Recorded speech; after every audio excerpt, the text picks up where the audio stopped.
Good morning. Welcome to Coffee Talk. I'm Mark Bradberry. Please grab a cup and join me this morning. Hey, are you feeling the pinch? Having to make some adjustments? Well, making adjustments in life is no fun at all, because we like the way things are. We like our day-to-days, the patterns, the habits, the way in which we live our lives. And we're used to the circumstances and the patterns and the connections in our lives, the things like where we sleep or where we shop or where we go and what foods we eat and what entertainment and recreational choices that we prefer. And even if our choices throw in a bit of chaos from time to time, it's our choice and it's our chaos. Right?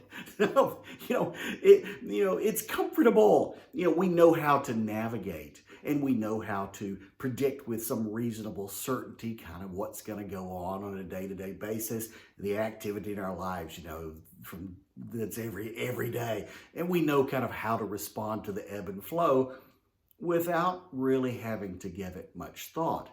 But, when outside circumstances press in a little bit more than normal, yikes. Yeah. Suddenly we find ourselves in tough times and we see rising gas prices and rising food cost and rising cost of housing, rising cost of goods and services. And all these things add up to, change your life. And they drain your pocketbook and they pull money right out of your wallet and they send you reeling both emotionally and spiritually. The gentle streams of life are suddenly way over your head. What are you supposed to do about it?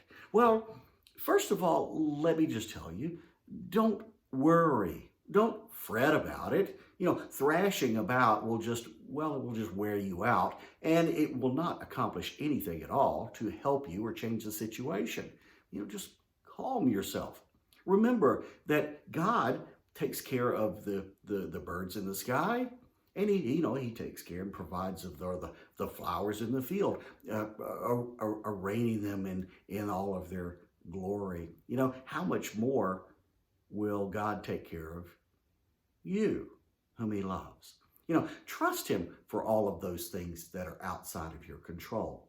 Second, take stock of your own situation. And if you have real problems, break them down into simple bite-sized chunks that you can deal with. Remember, you're not in the boat alone. Everyone has problems. Everyone has details to handle, myriads of them, and you may have to, though, as a result of some of these situations, change your habits and lifestyle a little bit. And you know what? It might not be comfortable, but it's okay. It's okay. And remember, that external pressure to change your habits can actually help you to grow. It can help you to learn new perspectives. It can, even expose you to new joys in life that you never experienced before. And not only that, those changes can carve out a little bit more room in your life for the things that are truly important and maybe even build a little bit of perseverance and character along the way. If you need extra help, though, reach out. The third thing is just try to be an advocate for positive and proactive solutions, both for your internal and external issues. Don't wander around being a dark wellspring of gripes and complaints. A positive mindset is not just something to have at home. It applies equally to how you interact with your community at large. Be a good neighbor and help those who may even have greater needs than your own. Bring living water to the world, not stinking muck. Be a good citizen and support those people who are actually in a position to make changes that would be beneficial to everyone. Vote your conscience to promote stability and to promote a greater good in our society. Now, does all of this sound way too simple? Well, look, we all have a lot of details in our lives and a lot to handle every single day, but you can work through it all. People like you are doing this all the time. People like you, people like me, we handle these things every day and we do it all the time. So don't sweat the small stuff. Just release the past, let go of the worries, and prepare your heart and your head for change. Ride the waves. Don't fight them. Look, this is all about one very basic principle for you.